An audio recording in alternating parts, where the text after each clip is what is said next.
I am professor L.B.. Gaikwad.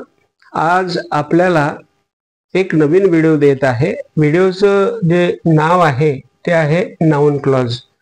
म्हणजे noun clause इंग्रजी लिहिण्यासाठी बोलण्यासाठी फार उपयुक्त आहे.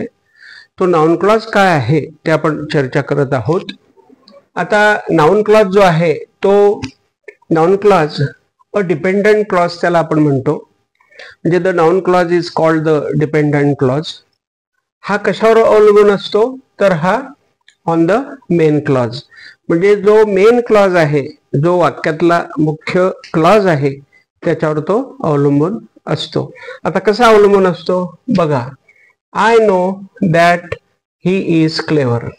आता आय नो हा मेन क्लॉज झाला. का बरं? तर त्याच्यामध्ये एक कर्ता आला आणि एक क्रियापद आला, झाला हा मेन क्लॉज. म्हणजे त्याला सरळ अर्थ आहे. आय नो म्हणजे मला माहित आहे, मी जाणतो असा अर्थ झाला. म्हणजे अर्थ लागला म्हणून हा मेन क्लॉज झाला. ज्या क्लॉजला अर्थ लागतो त्याला मेन क्लॉज म्हणतात. आणि दॅट ही इज क्लेवर की तो हुशार आहे, याला अर्थ लागत नाही. आणि याला अर्थ लागण्यासाठी आपल्याला ह्या मेन क्लॉजवर म्हणजे आय नो वर अवलंबून राहावं लागते आहे. म्हणून ज्या क्लॉजला मेन क्लॉजवर अवलंबून राहावं लागतं त्याला नाउन क्लॉज किंवा आपण त्याला म्हणूया सबऑर्डिनेट क्लॉज. आता this NC functions as a noun in a sentence. म्हणजे हा जो नाउन क्लॉज आहे हा वाक्यामध्ये एक नाउन म्हणून काम करतो. बघा कसं, मी आता उदाहरण देऊन तुम्हाला समजून सांगतो. बघा, I know Ramesh. I know Ramesh, मी रमेशला ओळखतो. आता हा जो रमेश आला हे नाउन आहे रमेश, आणि म्हणून आय नो रमेश ह्या रमेशच्या ऐवजी आता मी काय करतो, I know that he is clever. म्हणजे रमेशला आपण काढलं आणि त्या जागेवर आपण दॅट ही इज क्लेवर असं केलं. आणि म्हणून इथं स्पष्ट झालं की हा क्लॉज नाउन म्हणून काम करत आहे. आणि म्हणून इथं आपण असं म्हटलंय. आता कंजंक्शन्स ऑफ द एनसी म्हणजे या नाउन क्लॉजचे जे कंजंक्शन्स असतात, जे कनेक्टर्स असतात ते कोणकोणते आहे बघा. पहिला वेदर, दुसरं दॅट, तिसरं इफ, मग WH शब्द आहेत, वर्ड्स आहेत, whom, who, what, which, when, whose, why, when, how इत्यादी. तर हे जे कनेक्टर्स आहेत, हे जे कंजंक्शन्स आहेत, हे नाउन क्लॉज आपल्याला तयार करून देत असतात. आता इट्स फंक्शन्स म्हणजे ह्या नाउन क्लॉजची कामं काय आहेत, हा नाउन क्लॉज कशासाठी फायद्याचा आहे ते आपण पाहूया विथ एक्झाम्पल्स. म्हणजे आपण या ठिकाणी उदाहरण पण घेऊया. पहिला जो त्याचा रूल आहे किंवा पहिला प्रकार आहे तो असा आहे, a subject of the sentence. म्हणजे जे मूळ वाक्य आहे त्या वाक्याचा तो कर्ता म्हणून आपल्याला काम करताना दिसतो. पहा आता, व्हॉट शी टोल्ड. व्हॉट म्हणजे जे काही, शी टोल्ड म्हणजे तिनं सांगितलं, इज करेक्ट ते बरोबर आहे. म्हणजे हा व्हॉट शी टोल्ड हा कर्त्याच्या जागेवर आलेला आहे. कसं पहा, आता मी सांगतो. रमेश इज करेक्ट म्हणजे रमेश इज करेक्ट. तर ह्या वाक्यामध्ये रमेश हा कर्ता आला आणि इज करेक्ट हे त्याचं प्रेडिकेट आलं, बरोबर आहे. म्हणून what she told is correct. तर हा या ठिकाणी या वाक्याचा हा नाउन क्लॉज जो आहे व्हॉट शी टोल्ड हा सब्जेक्ट म्हणून काम करत आहे.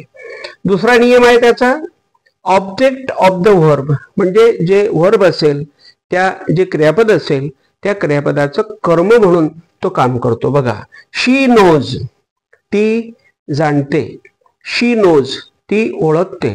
काय ओळखते ती? दॅट की ही इज ह्युमन तो माणूस आहे.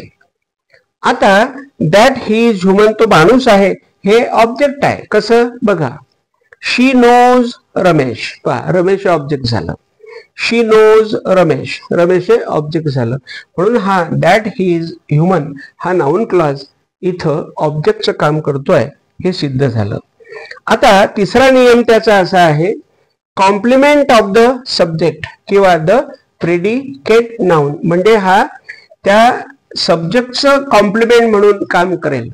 आता सब्जेक्टचं कॉम्प्लिमेंट म्हणजे काय, तर समजा सब्जेक्ट आहे आय मग क्रियापद आहे एम. I am correct. आता आय एम करेक्ट ह्या एम, इज, आर, वॉज, वेअरच्या नंतर जो शब्द येतो किंवा क्लॉज येतो त्याला कॉम्प्लिमेंट म्हणतात. म्हणून इथं तसं आलेलं आहे. पहा हे बा, द ट्रूथ इज, सत्य आहे.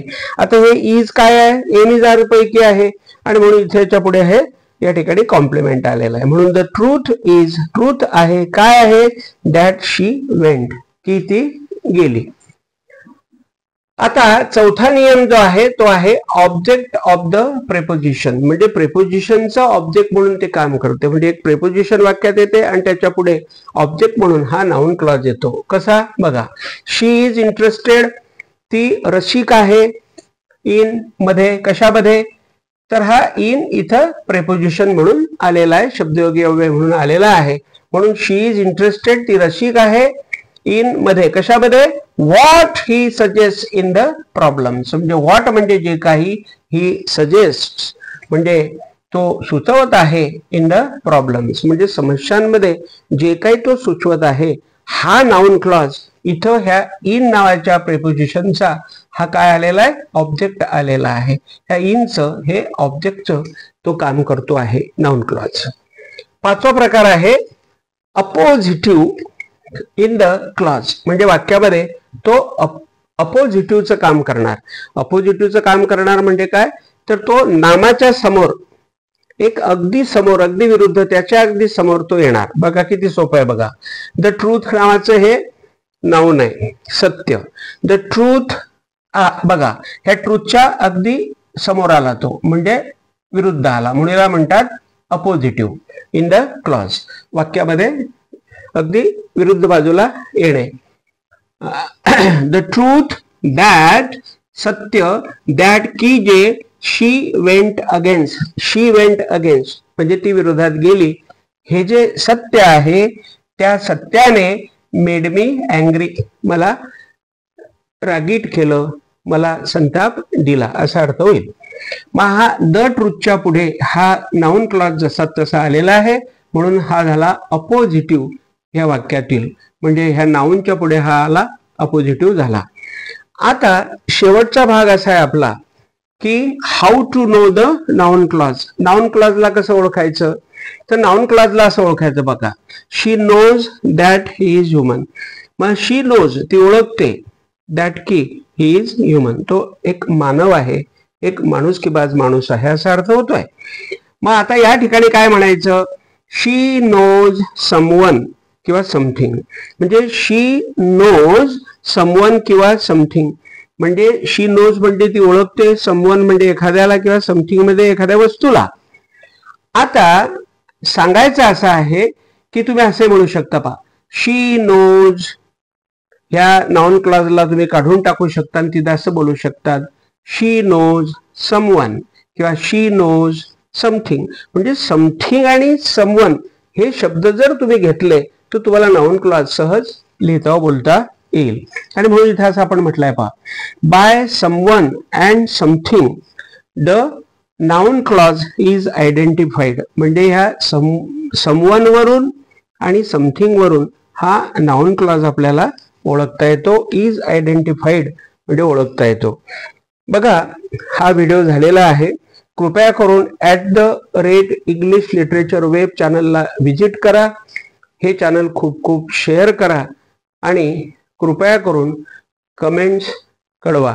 आणि काही तुम्हाला टॉपिक्सवर व्हिडिओ लागत असतील तर तेही मला करायला सांगा, मी आपल्याला ते करून देईल. थांबतो. थँक्यू.